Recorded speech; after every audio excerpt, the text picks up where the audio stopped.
2021 की दूसरी लहर कोविड-19 ने पूरे देश को हिलाकर रख दिया था। केरल के कोट्टायम जिले में रहने वाला 11 साल का एबिन, बदला हुआ नाम, भी उसी डर और अनिश्चितता के माहौल से गुजर रहा था। उसके पिता एक छोटे व्यवसाय में थे और माँ स्कूल में सहायक शिक्षिका थी। परिवार हर रविवार चर्च जाता था और घर में रोज शाम को प्रार्थना होती थी। अप्रैल 2021 में एबिन की मां को तेज बुखार और सांस लेने में तकलीफ शुरू हुई। टेस्ट कराने पर रिपोर्ट पॉजिटिव आई। शुरुआत में सबने सोचा कि कुछ दिनों में ठीक हो जाएंगी, लेकिन 3 दिन बाद उनकी हालत बिगड़ गई। ऑक्सीजन लेवल तेजी से गिरा और उन्हें तुरंत अस्पताल के आईसीयू में भर्ती करना पड़ा। घर का माहौल अचानक बदल गया।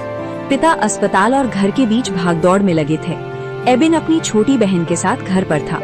हर दिन वो अपने पापा का फोन आने का इंतजार करता।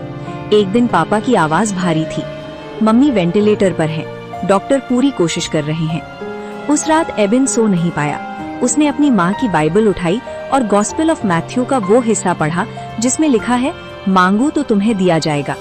उसने पहली बार अकेले घुटनों पर बैठकर लंबी प्रार्थना की।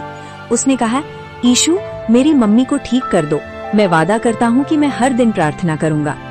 अगले दिन से उसकी दिनचर्या बदल गई। सुबह ऑनलाइन क्लास के बाद वो घर के छोटे से कोने में लगी यीशु की तस्वीर के सामने बैठता, एक भजन गाता और फिर प्रार्थना करता।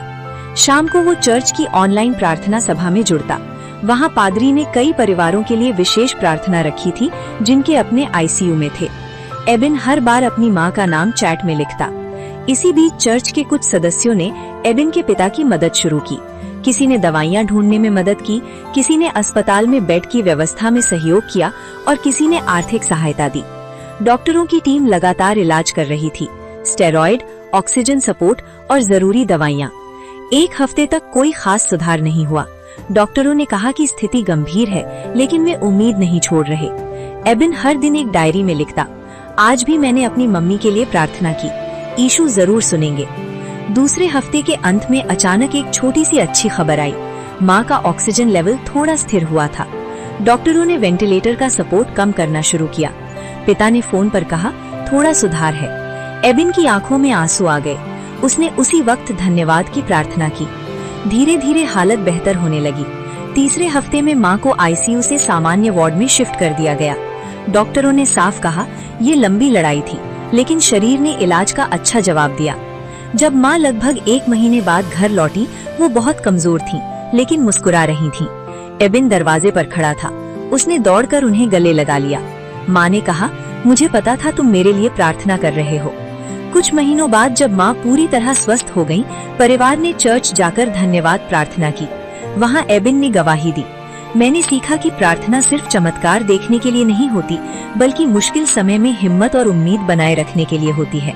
भगवान डॉक्टरों के हाथों से भी काम करते हैं। ये कहानी किसी जादुई पल की नहीं, बल्कि विश्वास, समुदाय के सहयोग और डॉक्टरों की अथक मेहनत की है। एबिन के लिए ये अनुभव जीवन बदल देने वाला था। उसने समझा कि सच्ची प्रार्थना डर को ताकत में बदल देती है और विश्वास हमें अंधेरे समय में भी रोशनी दिखाता है।